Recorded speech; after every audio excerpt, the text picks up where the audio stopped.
Hi welcome back to Dhanya lifestyle vlog. ಎಲ್ಲರೂ ಹೇಗಿದ್ದೀರಾ?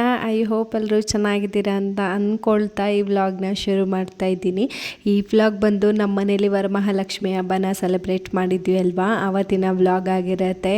Edit ಮಾಡಲಿಕ್ಕೆ ಸಮಯನೇ ಸಿಗ್ತಿರ್ಲಿಲ್ಲ, ಹಾಗಾಗಿ ವಿಡಿಯೋನ ಸ್ವಲ್ಪ ಲೇಟಾಗಿ ಅಪ್ಲೋಡ್ ಮಾಡ್ತಾ ಇದ್ದೀನಿ. ನಿಮ್ಮ ಮನೇಲಿ ಎಲ್ಲರೂ ಹೇಗೆ ಹಬ್ಬನ ಸೆಲೆಬ್ರೇಟ್ ಮಾಡಿದ್ರಿ ಅಂತ ಕಾಮೆಂಟ್ ಬಾಕ್ಸಲ್ಲಿ ಕಾಮೆಂಟ್ ಮಾಡಿ ತಿಳಿಸಿ ಆಯಿತಾ. ಐ ಹೋಪ್ ನೀವೆಲ್ಲರೂ ವರಮಹಾಲಕ್ಷ್ಮಿ ಹಬ್ಬನ ತುಂಬಾ ಗ್ರ್ಯಾಂಡಾಗಿ ಒಂದು ಒಳ್ಳೆ ವೈಬಿಂದ ಸೆಲೆಬ್ರೇಟ್ ಮಾಡಿರ್ತೀರಾ ಅಂತ ಹೇಳಿ ಅಂದ್ಕೊಳ್ತೀನಿ. ಇನ್ನು ನಾನು ಕೂಡ ಅಷ್ಟೇ, ಈ ವರ್ಷ ಅಂತೂ ವರಮಹಾಲಕ್ಷ್ಮಿ ಹಬ್ಬ ತುಂಬ ಅಂದರೆ ತುಂಬಾ ಸ್ಪೆಷಲ್, ತುಂಬ ಪೀಸ್ಫುಲ್ಲಾಗಿ ಸೆಲೆಬ್ರೇಟ್ ಆಯಿತು ಅಂತಲೇ ಹೇಳ್ಬೋದು. ಇನ್ನು ನಾನು ವರಮಹಾಲಕ್ಷ್ಮಿ ಹಬ್ಬಕ್ಕೆ ಪ್ರಿಪ್ರೇಷನ್ ಗುರುವಾರ ಆಲ್ಮೋಸ್ಟ್ ಅಲ್ಲೂ ಮಧ್ಯಾಹ್ನದ ಊಟ ಮಾಡಿಕೊಂಡು ಶುರು ಮಾಡಿದೋಳು ಆಲ್ಮೋಸ್ಟ್ ಅಲ್ಲಿ ಶುಕ್ರವಾರ ಈವ್ನಿಂಗ್ ಅಷ್ಟೋ ತನಕ ಸೆಲೆಬ್ರೇಟ್ ನಡೀತಾನೆ ಇತ್ತು ಅಂತಲೇ ಹೇಳ್ಬೋದು.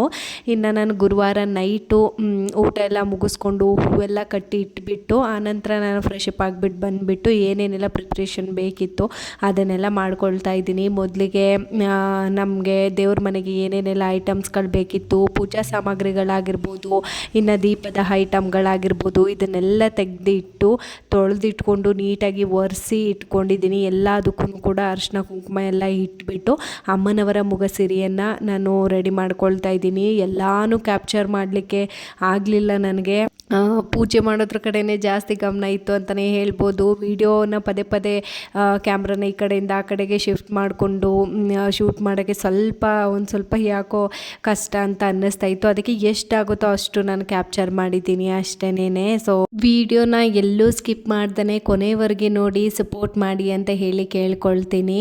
ಮೊದಲನೇದಾಗಿ ವರಮಹಾಲಕ್ಷ್ಮಿ ಹಬ್ಬನ ಎಷ್ಟು ಗ್ರ್ಯಾಂಡಾಗಿ ಸೆಲೆಬ್ರೇಟ್ ಮಾಡ್ತೀವಿ ಅನ್ನೋದಕ್ಕಿಂತ ಎಷ್ಟು ಶಾಸ್ತ್ರಬದ್ಧವಾಗಿ ಸೆಲೆಬ್ರೇಟ್ ಮಾಡಿದ್ವಿ, ಎಷ್ಟು ಭಕ್ತಿಯಿಂದ ಸೆಲೆಬ್ರೇಟ್ ಮಾಡಿದ್ವಿ ಅನ್ನೋದು ಬಹಳನೇ ಮುಖ್ಯ ಆಗುತ್ತೆ. ವರಮಹಾಲಕ್ಷ್ಮಿ ತಾಯಿಗೆ ಗ್ರ್ಯಾಂಡ್ಗಿಂತ ಭಕ್ತಿ ತುಂಬಾ ಇಂಪಾರ್ಟೆಂಟ್ ಅನ್ನೋದನ್ನು ನಾನು ಕೂಡ ತುಂಬಾ ನಂಬ್ತೀನಿ.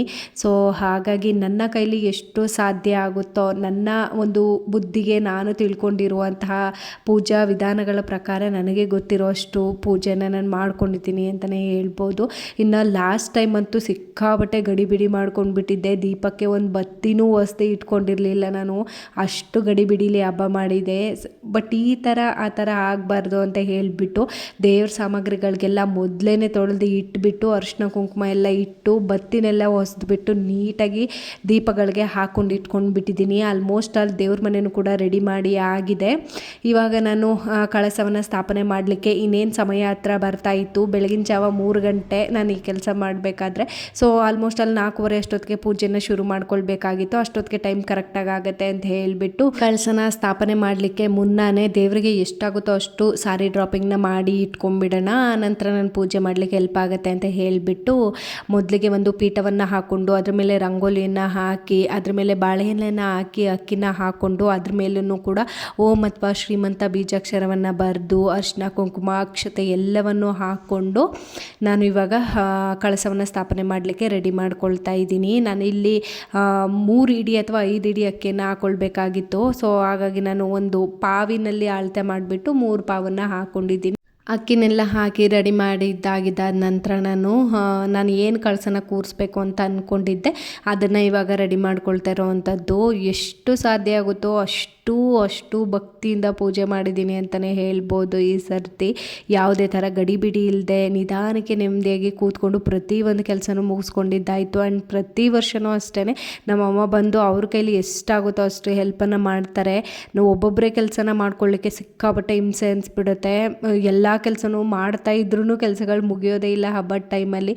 ಸೊ ಹಾಗಾಗಿ ಪ್ರತಿ ವರ್ಷ ಅಮ್ಮನೂ ಕೂಡ ಬಂದುಬಿಡ್ತಾರೆ ನನಗೆ ಹೆಲ್ಪ್ ಮಾಡಲಿಕ್ಕೆ ಅಂತ ಹೇಳಿಬಿಟ್ಟು ಇವಾಗ ನಾನು ಏನು ಕಳಸನ ಕೂರಿಸ್ಬೇಕು ಅಂತ ಅಂದ್ಕೊಂಡಿದ್ದೆ ಆ ಬಿಂದಿಗೆಯಲ್ಲಿ ನೀರನ್ನು ಹಿಡಿದಿಟ್ಬಿಟ್ಟು ಸಾರಿನ ನೀಟಾಗಿ ಡ್ರಾಪ್ ಮಾಡಿಬಿಡೋಣ ಅಂತ ಹೇಳಿಬಿಟ್ಟು ಆಲ್ಮೋಸ್ಟ್ ಅಲ್ಲಿ ಸಾರಿ ಡ್ರಾಪ್ ಮಾಡಿ ಇಟ್ಬಿಟ್ಟು ನಾನು ಕೂಡ ಡ್ರೆಸ್ ಚೇಂಜ್ ಮಾಡ್ಕೊಂಡು ಬಂದು ಮೇನ್ ಡೋರಿಗೆ ನಾನು ಸ್ವಸ್ತಿಕೆಲ್ಲ ಬರಿಬೇಕಿತ್ತಲ್ಲ ಅದನ್ನೆಲ್ಲ ಬರೆದ್ಬಿಟ್ಟು ಮೊದಲಿಗೆ ಹೊಸ್ತಿಲ್ ಪೂಜೆನ ಮುಗಿಸ್ಕೊಂಡಾದ ನಂತರನೇ ನಾನು ಕಳಸ ಸ್ಥಾಪನೆಯನ್ನು ಮಾಡುವಂಥದ್ದು. ಹಾಗಾಗಿ ಮೊದಲು ಹೊಸ್ಲು ಪೂಜೆನ ಮುಗಿಸ್ಕೊಂಡ್ಬಿಡೋಣ ಅಂತ ಹೇಳ್ಬಿಟ್ಟು ನೀಟಾಗಿ ಹೊಸ್ಲಿಗೆ ಅರಿಶಿನ ಕುಂಕುಮ ಎಲ್ಲ ಇಟ್ಟು ಆನಂತರ ಹೂವನ್ನ ಇಟ್ಟು ಹೊಸ್ಲಿಗೆ ದೀಪವನ್ನು ಹಚ್ಕೊಳ್ತಾ ಇದ್ದೀನಿ. ಮೊದಲು ಲಕ್ಷ್ಮಿನ ಪೂಜೆ ಮಾಡಲಿಕ್ಕೆ ಮುಂಚೆನೇ ನಾವು ತುಳಸಿ ಪೂಜೆಯನ್ನು ಮುಗಿಸ್ಕೊಳ್ಬೇಕಾಗತ್ತೆ. ಪ್ರತಿ ವರ್ಷ ನಾನು ಇದೇ ಥರ ಫಾಲೋ ಮಾಡ್ತೀನಿ. ಹಾಗಾಗಿ ನಾನು ತುಳಸಮ್ಮನಿಗೆ ದೀಪನ ಹಚ್ಕೊಂಡ್ಬಿಡೋಣ ಅಂತ ಹೇಳಿಬಿಟ್ಟು ಪ್ರತಿಯೊಂದನ್ನು ಕೂಡ ರೆಡಿ ಮಾಡಿ ಇಟ್ಕೊಂಡು ಇವಾಗ ನಾನು ಹೊಸ್ಲು ಪೂಜೆನ ಮತ್ತು ತುಳಸಿ ಪೂಜೆನ ಎರಡನ್ನೂ ಕೂಡ ಮುಗಿಸ್ಕೊಳ್ತಾ ಇದ್ದೀನಿ. ವರಮಹಾಲಕ್ಷ್ಮಿ ಹಬ್ಬ ಅಂದ್ರೆ ಎಲ್ರಿಗೂ ಸಡಗರ ಅಲ್ವಾ. ಆಲ್ಮೋಸ್ಟ್ ಅಲ್ಲಿ ನೈಟ್ ಪೂರ್ತಿ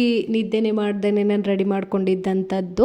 ಆಲ್ಮೋಸ್ಟ್ ಅಲ್ಲಿ ನಾನು ಅಂದ್ಕೊಂಡಿದ್ದ ಟೈಮಿಗೆ ಕರೆಕ್ಟಾಗಿ ಪೂಜೆಯನ್ನು ಮುಗಿಸಿದೆ ಅಂತಲೇ ಹೇಳ್ಬೋದು. ಹೊಸ್ಲು ಪೂಜೆಯನ್ನು ಮುಗಿಸಿದಾದ ನಂತರ ನಾನು ಗಂಗಾ ಪೂಜೆಯನ್ನು ಮಾಡ್ಕೊಳ್ಬೇಕಾಗಿತ್ತು. ಅದಕ್ಕೆ ಅಮ್ಮ ಒಳಗಡೆ ರೆಡಿ ಮಾಡ್ಕೊಳ್ತಾ ಇದ್ರು. ಅಷ್ಟೊತ್ತಿಗೆ ನಾನು ಗಂಗಾ ಪೂಜೆಗೆ ಬೇಕಿದ್ದಂಥ ಅಷ್ಟು ಐಟಮ್ಗಳನ್ನ ತಂದು ಇಟ್ಕೊಂಡು ಇವಾಗ ಗಂಗಾ ಪೂಜೆಯನ್ನು ಮಾಡ್ಕೊಳ್ತಾ ಇದ್ದೀನಿ. ಮೇಯ್ನಾಗಿ ನಾವು ಕಳಸವನ್ನು ಸ್ಥಾಪನೆ ಮಾಡಲಿಕ್ಕೆ ಗಂಗಾ ಪೂಜಾ ತುಂಬ ಅಂದರೆ ತುಂಬಾ ಇಂಪಾರ್ಟೆಂಟ್, ತುಂಬಾ ಮುಖ್ಯ ಪಾತ್ರವನ್ನು ವಹಿಸುತ್ತೆ ಅಂತಲೇ ಹೇಳ್ಬೋದು. ಯಾವ ರೀತಿ ನಾವು ಶುದ್ಧ ಮನಸ್ಸಿನಿಂದ ಗಂಗಾ ಪೂಜೆಯನ್ನು ಮಾಡ್ಕೊಳ್ತೀವೋ ಅದೇ ರೀತಿ ಅಮ್ಮನವರ ಒಂದು ಮೊಗಸಿರಿ ಆಗಿರ್ಬೋದು, ಒಂದು ಅಲಂಕಾರ ಆಗಿರ್ಬೋದು ಕಾಣುತ್ತೆ ಅಂತಲೇ ಹೇಳ್ಬೋದು. ಇವಾಗ ನಾನು ಈ ವರ್ಷ ಸ್ವಲ್ಪ ಸ್ಪೆಷಲ್ ಆಗಿರಲಿ ಅಂತ ಹೇಳ್ಬಿಟ್ಟು ಒಂದು ಹೊಸ ವಿಧಾನದಲ್ಲಿ ಲಕ್ಷ್ಮಿಯನ್ನು ಆರಾಧನೆ ಮಾಡಿ ಪೂಜಿಸಿದ್ದೀನಿ ಅಂತಲೇ ಹೇಳ್ಬೋದು. ನನಗೆ ಸುಮಾರು ದಿವಸದಿಂದ ವಿಧಿವಿಧಾನದಿಂದ ಪೂಜೆ ಮಾಡೋದು ಅಂದರೆ ತುಂಬಾ ಇಷ್ಟ. ಹೊಸ ವಿಧಿವಿಧಾನಗಳನ್ನು ಕಲ್ತ್ಕೊಳ್ಳೋ ಅಂಥದ್ದು, ಪೂಜಾ ಪದ್ಧತಿಗಳನ್ನು ಅನುಸರಿಸುವಂಥದ್ದು ಅಂದರೆ ನನಗೆ ಬಹಳನೇ ಇಷ್ಟ ಆಗುತ್ತೆ ಅಂತಲೇ ಹೇಳ್ಬೋದು. ನಾನು ಪೂಜಾರಿಗಳ ಹತ್ರ ಕೇಳಿದ್ದಕ್ಕೆ ಇಲ್ಲಮ್ಮ ಏನೂ ತೊಂದರೆ ಇಲ್ಲ, ಆ ಥರ ಮಾಡಬಹುದು, ಮೊದಲನೇ ಸರ್ತ ಸೆಲೆಬ್ರೇಟ್ ಮಾಡ್ತಿರೋರು ಕೂಡ ಈ ಥರ ಒಂದು ವಸ್ತುಲ ಮೇಲೆ ಇಟ್ಟು ಸೇರನ್ನು ಒದಿಸಿ ಲಕ್ಷ್ಮಿಯನ್ನು ಆರಾಧನೆ ಮಾಡ್ಬೋದು ಅಂತ ಹೇಳಿದ್ರು. ಹಾಗಾಗಿ ನಾನು ಒಳ್ಳೆಯದೇ ಆಯಿತು ಅಂತ ಹೇಳಿಬಿಟ್ಟು ಅಂದ್ಕೊಂಡು ಈ ಥರ ಒಂದು ಲಕ್ಷ್ಮಿಯನ್ನು ನನ್ನ ಮನೆ ಒಳಗಡೆ ಕರೆಸ್ಕೊಂಡೆ ಅಂತಲೇ ಹೇಳ್ಬೋದು. ಸುಮಾರು ಜನ ಕೇಳ್ಬೋದು, ನೀವು ಹೋದ ಸರ್ತಿ ಈ ಥರ ಮಾಡಿರಲಿಲ್ವಲ್ಲ ಅಂತ ಹೇಳಿಬಿಟ್ಟು. ಸೊ ಯಾವುದೇ ಒಂದು ಪೂಜಾ ವಿಧಾನಗಳಾಗಿರ್ಬೋದು ಕೆಟ್ಟದ್ದಕ್ಕಂತೂ ಯಾರೂ ಮಾಡಿರಲ್ಲ ಅಲ್ವಾ. ಯಾರಿಗಾದರೂ ಒಂದು ಒಳ್ಳೆಯದಾಗಿರುತ್ತೆ ಅದರಿಂದನೇ ಒಂದು ಪೂಜಾ ಪದ್ಧತಿಗಳನ್ನು ಅನುಸರಿಸ್ತಾ ಇರ್ತಾರೆ. ಸೊ ನಾವು ಒಂದು ಪದ್ಧತಿಯನ್ನು ಪಾಲಿಸೋದ್ರಿಂದ ಅದರಿಂದ ಒಳ್ಳೆಯದಾಗತ್ತೆ ಅಂದರೆ ಯಾಕೆ ಮಾಡಬಾರ್ದು ಅಲ್ಲ. ಅದಕ್ಕಾಗಿ ನಾನು ಕೂಡ ಈ ಥರ ಒಂದು ಲಕ್ಷ್ಮೀ ಪೂಜೆಯನ್ನು ಮಾಡಿಕೊಂಡೆ ಈ ಸರ್ತಿ ಅಂತಲೇ ಹೇಳ್ಬೋದು. ನಾನು ಪೂಜೆ ಮುಗಿಸಿದ್ದಾದ ನಂತರ ಅಮ್ಮನೂ ಕೂಡ ಬಂದುಬಿಟ್ಟು ಪೂಜೆಯನ್ನು ಮಾಡಿಕೊಂಡ್ರು. ಈಗ ಪೂರ್ತಿಯಾಗಿ ಗಂಗಾ ಪೂಜೆಯನ್ನು ಮಾಡಿ ಸಂಪೂರ್ಣವಾಗಿ ಕಳಸಕ್ಕೆ ಹಾಕಬೇಕಾಗಿರೋ ಅಷ್ಟು ಐಟಮ್ಸ್ಗಳು, ಎಲೆ, ಕಾಯಿ, ಮಾಂಗಲ್ಯ ಇದನ್ನೆಲ್ಲ ಇಟ್ಕೊಂಡು ಧೂಪ, ದೀಪ, ಮಂಗಳಾರತಿ ಎಲ್ಲನೂ ಮಾಡಿಕೊಂಡೆ. ಅದಾಗಿದ್ದಾದ ನಂತರ ನಾನಿವಾಗ ಮಹಾಲಕ್ಷ್ಮಿಯನ್ನು ಸೇರನ್ನು ಓದಿಸ್ಬಿಟ್ಟು ಒಳಗಡೆ ಕರ್ಕೊಂಡಿದ್ದಂಥದ್ದು. ತುಂಬ ಅಂದರೆ ತುಂಬ ಸ್ಪೆಷಲ್ಲಾಗಿತ್ತು ಗೊತ್ತಾ ಈ ಸರ್ತಿ ವರಮಹಾಲಕ್ಷ್ಮಿ ಹಬ್ಬ. ನಾನು ಇಷ್ಟು ಚೆನ್ನಾಗಿ ಅಲಂಕಾರ ಮಾಡ್ತೀನಿ, ಇಷ್ಟು ಚೆನ್ನಾಗಿ ಪೂಜೆ ಬರುತ್ತೆ ಅಂತ ಹೇಳಿ ನಿಜ ಅಂದ್ಕೊಂಡಿರಲಿಲ್ಲ. ತುಂಬ ಅಂದರೆ ತುಂಬ ಚೆನ್ನಾಗಿ ಅಲಂಕಾರ ಮಾಡಲಿಕ್ಕೆ ಬರಲಿಲ್ಲ ಅಂದರೂ ನನಗೆ ನಾನು ಹೋದ ಸತಿ ಒಂದು ಸ್ಯಾರಿ ಡ್ರಾಪ್ ಮಾಡಿರೋದಾಗಿರ್ಬೋದು, ಪೂಜೆ ಮಾಡಿರೋದಾಗಿರ್ಬೋದು ಹೋಲಿಸ್ಕೊಂಡ್ರೆ ಹೋದ ಸತಿಗಿಂತ ಈ ಸತಿ ಬೆಟರಾಗಿ ಮಾಡಿದ್ದೀನಿ ಅಂತ ಹೇಳಿ ನನಗೆ ಅನ್ನಿಸ್ತು ಪರ್ಸ್ನಲಿ. ಅದಾಗಿದ್ದಾದ ನಂತರ ದೇವ್ರ ಮನೆಗೆ ಕಳಶವನ್ನು ತಂದು ಇಟ್ಬಿಟ್ಟು ಇನ್ನು ಮಿಕ್ಕಿದಂತಹ ಒಡವೆಗಳನ್ನೆಲ್ಲ ಹಾಕಿಬಿಟ್ಟು ದೇವರಿಗೆ ಪೂರ್ತಿಯಾಗಿ ಸ್ಯಾರಿ ಡ್ರಾಪಿಂಗ್ನ ಮಾಡಿಕೊಂಡು ಹೂವಿನ ಅಲಂಕಾರವನ್ನು ಮಾಡಿ ಮುಗಿಸ್ಕೊಂಡೆ. ಅಷ್ಟರೊಳಗೆ ಹಸ್ಬೆಂಡ್ ಕೂಡ ಎದ್ಬಿಟ್ಟು ಫ್ರೆಶ್ ಅಪ್ ಆಗಿ ರೆಡಿ ಆದರು.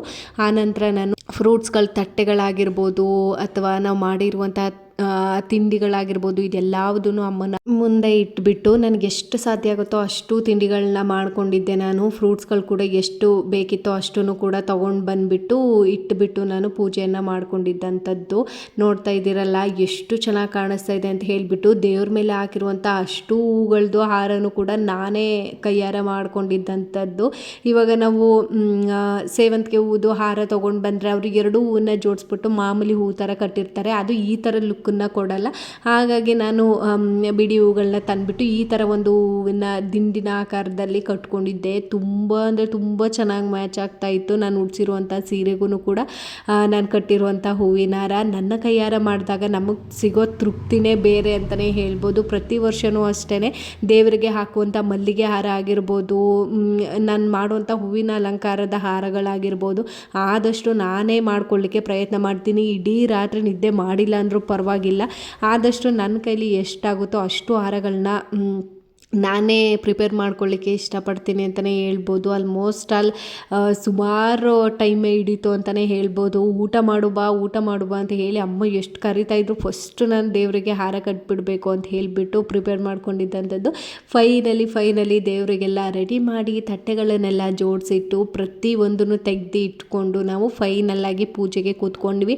ಆಲ್ಮೋಸ್ಟ್ ನಾನು ಪೂಜೆ ಕೂತಾಗ 4:20 ಆಗಿತ್ತು. ಇನ್ನು ಪೂಜೆ ಸ್ಟಾರ್ಟ್ ಮಾಡಲಿಕ್ಕೆ ಇನ್ನೂ ಒಂದು 13 ಮಿನಿಟ್ಸ್ ಏನೋ ಬ್ಯಾಲೆನ್ಸ್ ಇತ್ತು. ಸೊ ಅಷ್ಟರೊಳಗಾಗಿ ಸರಿ ಹೋಗುತ್ತಲ್ಲ ಅಂತ ಹೇಳಿಬಿಟ್ಟು ಪೂಜೆಗೆ ರೆಡಿ ಮಾಡಿಕೊಂಡು ಕೂತ್ಕೊಂಡಿದ್ದಂಥದ್ದು. ಲಾಸ್ಟಲ್ಲಿ ನಾನು ಏನೇನೆಲ್ಲ ಮರ್ತಿದ್ದೆ ಅದನ್ನೆಲ್ಲ ತೆಗೆದು ಇಟ್ಕೊಂಡು ಹಸ್ಬೆಂಡು ಅಮ್ಮ ಇವ್ರನ್ನೆಲ್ಲ ಕೂರಿಸ್ಕೊಂಡು ಪೂಜೆಗೆ ಕೂತಿದ್ದಾಯಿತು. ಇನ್ನು ಚಿನಿಮ ಅಂತೂ ಅಷ್ಟು ಬೇಗ ಎದ್ದೇಳ್ಸೋದು ಬೇಡ ಅಂತ ಹೇಳಿಬಿಟ್ಟು ಅವಳನ್ನೊಬ್ಬಳನ್ನ ಎಬ್ಬಿಡಿಸ್ಲಿಲ್ಲ. ಇನ್ನು ಮಿಕ್ಕದವರೆಲ್ಲ ಎದ್ದುಬಿಟ್ಟು ಸ್ನಾನ ಮಾಡಿ ರೆಡಿಯಾಗಿ ಕೂತಿದ್ದಂಥದ್ದು. ಇನ್ನು ದೀಪಗಳಿಗೆಲ್ಲ ಏನೇನೆಲ್ಲ ಹೂಗಳನ್ನ ಇಡಬೇಕಿತ್ತು ಅದನ್ನೆಲ್ಲ ಇಟ್ಕೊಂಡು ದೀಪನ ಹಚ್ಚಿಬಿಟ್ಟು ನಾವು ಒಂದು ಶ್ಲೋಕ ಮಂತ್ರ ಏನಿತ್ತು ಅದನ್ನೆಲ್ಲ ಹೇಳ್ಕೊಂಡು ಪೂಜೆಗೆ ಕೂತ್ಕೊಂಡ್ವಿ ಅಂತಲೇ ಹೇಳ್ಬೋದು. ಮೊದಲನೇದಾಗಿ ನಾವು ಏನು ಪ್ರಿಪೇರ್ ಮಾಡಿರ್ತೀವಲ್ಲ ವ್ರತದ ದಾರ ಅದನ್ನು ಮೊದಲಿಗೆ ನಾವು ಕಟ್ಸ್ಕೊಂಡು ಆಮೇಲೆ ಹಸ್ಬೆಂಡಿಗೆ ಕಟ್ಟಿ ಆಮೇಲೆ ಅಮ್ಮನಿಗೆ ಕಟ್ಟಿದ್ದೆ ನಾನು. ಸೊ ಅದನ್ನು ಕಟ್ಟಿದ್ದಾಗಿದ್ದಾದ ನಂತರನೇ ನಾವು ಪೂಜೆನ ಶುರು ಮಾಡುವಂಥದ್ದು.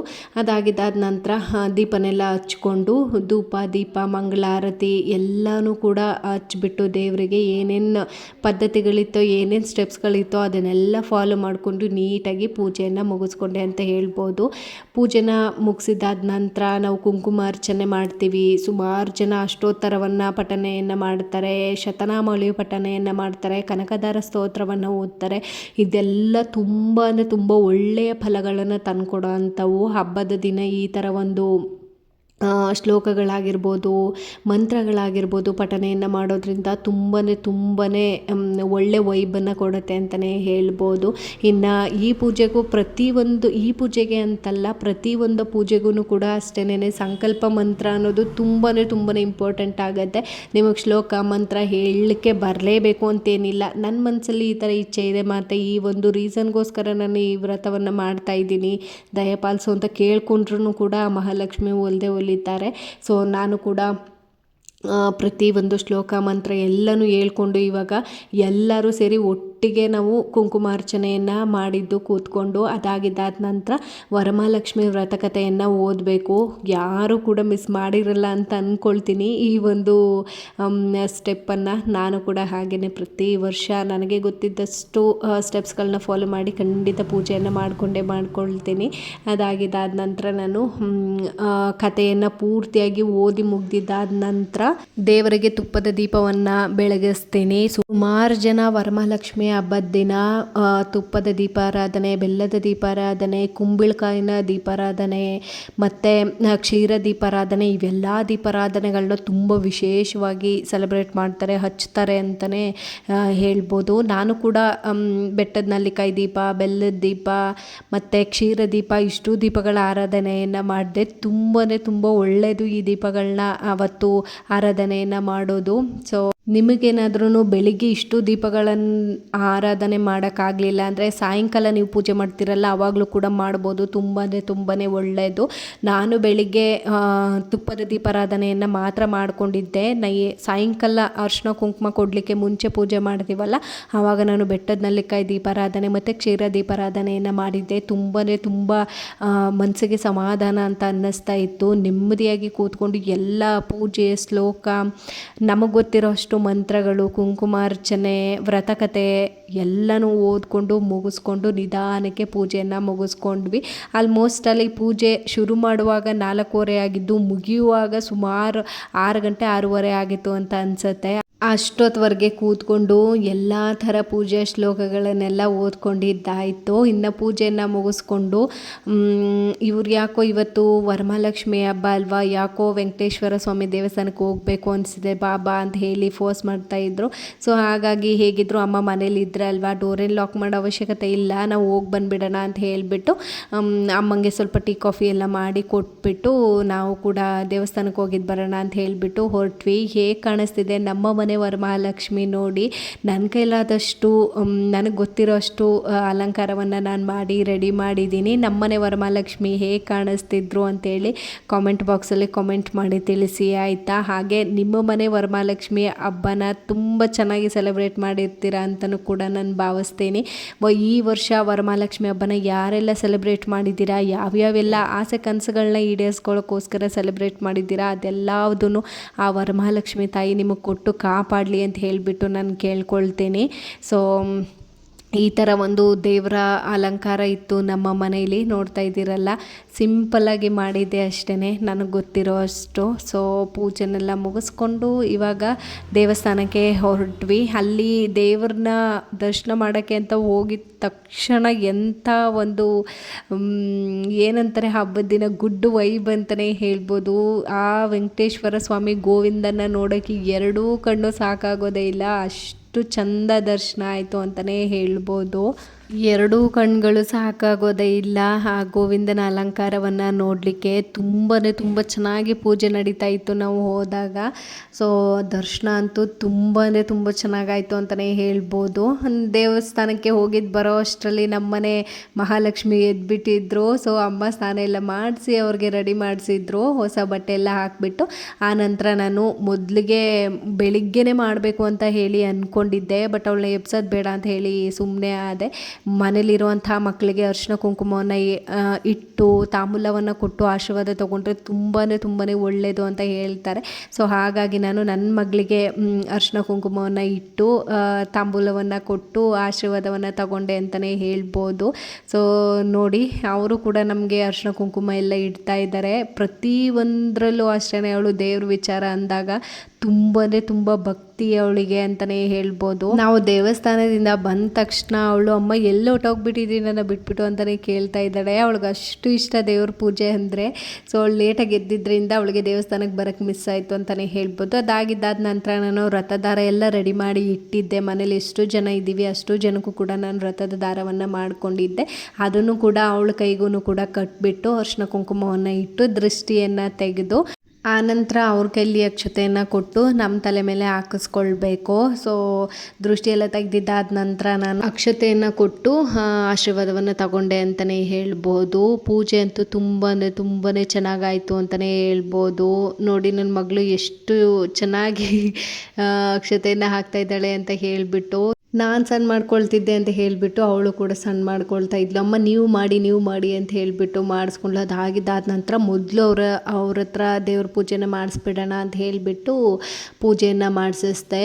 ಸೊ ಬೆಳಿಗ್ಗೆ ಫಸ್ಟ್ ಎದ್ದಿದ್ರೆ ಫಸ್ಟ್ ಪೂಜೆ ಅವ್ರ ಕೈಯಿಂದನೇ ಆಗಿರ್ತಿತ್ತು. ಏನು ಮಾಡೋಕ್ಕಾಗಲ್ಲ, ಇನ್ನು ಚಿಕ್ಕವಳಲ್ವಾ. ಸೊ ಹಾಗಾಗಿ ಸುಮ್ಮನೆ ಯಾಕೆ ಅವಳಿದ್ದಕ್ಕೆ ಡಿಸ್ಟರ್ಬ್ ಮಾಡೋದು ಅಂತ ಹೇಳಿಬಿಟ್ಟು ನಾವೇ ಎಬ್ಬಿಸ್ಲಿಕ್ಕೆ ಹೋಗಲಿಲ್ಲ. ಆನಂತರ ಅವಳು ದೇವ್ರ ಪೂಜೆನೆಲ್ಲ ಮುಗಿಸ್ಕೊಂಡು ಈಚೆ ಕಡೆ ತೊಳಸಮ್ಮಂಗೂ ಕೂಡ ನೀಟಾಗಿ ಪೂಜೆಯನ್ನು ಮುಗಿಸ್ಕೊಂಡ್ಲು ಅಂತಲೇ ಹೇಳ್ಬೋದು. ದೇವ್ರಿಗೆ ಪೂಜೆ ಆಗಿದ್ದಾದ ತಕ್ಷಣ ಯಾವುದೇ ಕಾರಣಕ್ಕೂ ಅವಳು ತುಳಸಿ ಪೂಜೆನ ಮಾಡೋಕ್ಕೆ ಮರೆಯೋದಿಲ್ಲ. ಅವಳು ಕೂಡ ತುಳಸಿ ಪೂಜೆ, ಹೊಸ್ತಿಲ್ ಪೂಜೆ ಇದನ್ನೆಲ್ಲನೂ ಕೂಡ ನೀಟಾಗಿ ಮುಗಿಸ್ಕೊಂಡ್ಲು. ನೋಡ್ತಾ ಇದ್ದೀರಲ್ಲ ಎಷ್ಟು ಚೆನ್ನಾಗಿ ಪೂಜೆ ಮಾಡ್ತಾ ಇದ್ದಾಳೆ ಅಂತ ಹೇಳ್ಬಿಟ್ಟು. ಯಾರ ಮನೇಲಿ ಹೆಣ್ಮಕ್ಳು ಇರ್ತಾರೋ ಆ ಮನೇಲಿ ಸದಾ ಲಕ್ಷ್ಮಿಯ ಒಂದು ಗೆಜ್ಜೆ ಸದ್ದಾಗಿರ್ಬೋದು, ಲಕ್ಷ್ಮಿಯ ಒಂದು ಓಡಾಟ ಆಗಿರ್ಬೋದು ಪ್ರತ್ಯಕ್ಷವಾಗಿ ನಡೆಯುತ್ತೆ ಅಂತ ಹೇಳ್ತಾರೆ. ಸೊ ಈ ಥರದ್ದೆಲ್ಲ ನೋಡಿದಾಗ ನನಗೆ ನಿಜ ಅಂತ ಹೇಳಿ ಅನ್ಸುತ್ತೆ. ಯಾವ ಮನೇಲಿ ಹೆಣ್ಮಕ್ಳಿದ್ದಾರೋ ಆ ಮನೆಯೇ ಒಂದು ಹಬ್ಬದ ವಾತಾವರಣ ಅಂತ ಹೇಳ್ಬೋದು. ನಿಜವಾಗ್ಲೂ ನಾನು ಪೂಜೆ ಮಾಡಬೇಕಾದ್ರೂ ದೇವ್ರನ್ನ ಅಷ್ಟು ನೋಡಿದ್ದೀನೋ ಇಲ್ವೋ, ನನ್ನ ಮಗಳು ಪೂಜೆ ಮಾಡಬೇಕಾದ್ರೆ ತುಂಬ ದೇವ್ರನ್ನ ನೋಡ್ಬೇಕಂತ ಹೇಳಿ ಅನಿಸುತ್ತೆ ನನಗೆ. ಎಷ್ಟು ಚೆನ್ನಾಗಿ ಪೂಜೆನ ಮಾಡ್ತಾಳೋ, ತುಂಬ ಖುಷಿಯಾಗುತ್ತೆ ಅವಳನ್ನು ನೋಡಿದ್ರೆ. ಯಾವುದೇ ಹೆಣ್ಮಗು ಆಗಲಿ ತವ್ರ ಮನೆಯಿಂದ ಚಿನ್ನ ಬಂಗಾರ ಏನು ತರ್ತಾರೆ ಅನ್ನೋದಕ್ಕಿಂತ ಅವ್ರ ತವ್ರ ಮನೆಯಿಂದ ಎಷ್ಟು ಸಂಸ್ಕಾರವನ್ನು ಕಲ್ತ್ಕೊಂಡು ಬಂದಿದ್ದಾರೆ ಅನ್ನೋದು ತುಂಬಾ ಮುಖ್ಯ ಆಗುತ್ತೆ.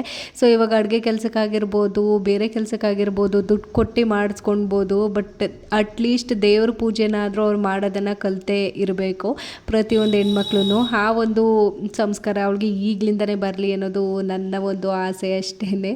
ಸೊ ಅದಾಗಿದ್ದಾದ ನಂತರ ಪ್ರತಿ ಸರ್ತಿ ನಾನು ಸಾರಿ ಉಟ್ಕೊಂಡಾಗ್ಲೂ ಅವಳಿಗೆ ಫೋಟೋ ತೊಗೊಳ್ಳೋದಂದರೆ ತುಂಬಾ ಇಷ್ಟ. ಹಾಗಾಗಿ ಅವಳ ಜೊತೆಗೆ ಒಂದಷ್ಟು ಕ್ಲಿಪ್ಪಿಂಗ್ಸ್ಗಳನ್ನ ತೊಗೊಂಡು ಆ್ಯಡ್ ಮಾಡಿದೆ.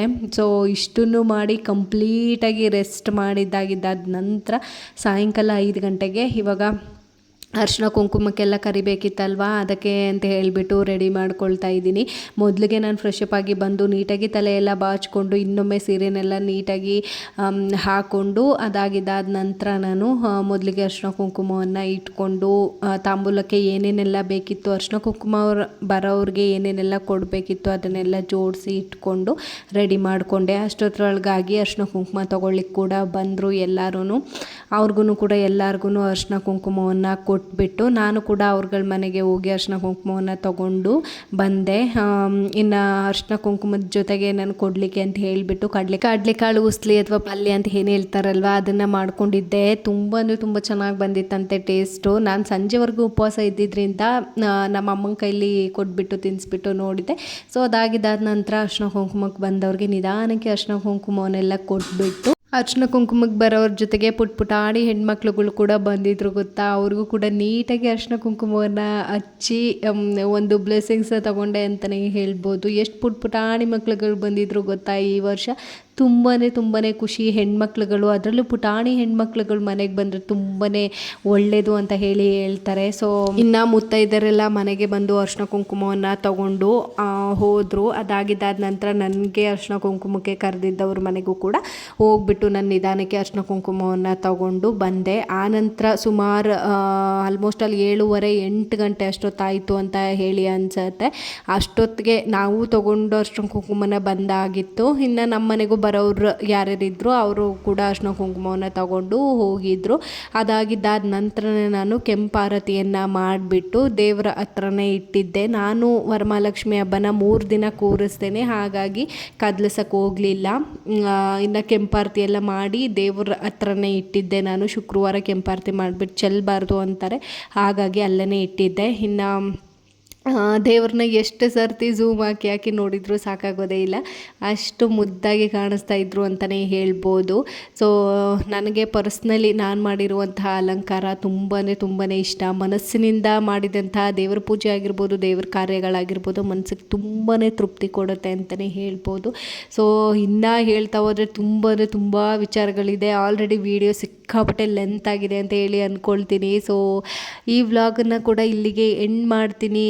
ಸಿಗ್ತೀನಿ ನೆಕ್ಸ್ಟ್ ವ್ಲಾಗಲ್ಲಿ. ಅಲ್ಲಿವರೆಗೂ ಯಾರಾದರೂ ನನ್ನ ಚಾನಲ್ ಸಬ್ಸ್ಕ್ರೈಬ್ ಮಾಡಿಲ್ಲ ಅಂದರೆ ಪ್ಲೀಸ್ ಸಬ್ಸ್ಕ್ರೈಬ್ ಮಾಡಿ. ಹಾಗೆ ಈ ವಿಡಿಯೋ ನಿಮಗೆ ಹೇಗೆ ಅನ್ನಿಸ್ತು ಅಂತ ಹೇಳಿ ಕಮೆಂಟ್ ಬಾಕ್ಸಲ್ಲಿ ಕಮೆಂಟ್ ಮಾಡಿ ತಿಳಿಸಿ. ವಿಡಿಯೋನ ಶೇರ್ ಮಾಡಿ, ಸಪೋರ್ಟ್ ಮಾಡಿ ಅಂತ ಕೇಳ್ಕೊಳ್ತೀನಿ. ಹಾಗೆ ಲೇಟಾಗಿ ವಿಶ್ ಮಾಡ್ತಾ ಇದ್ದೀನಿ. ಹ್ಯಾಪಿ ವರಮಹಾಲಕ್ಷ್ಮಿ ಎಲ್ರಿಗೂ.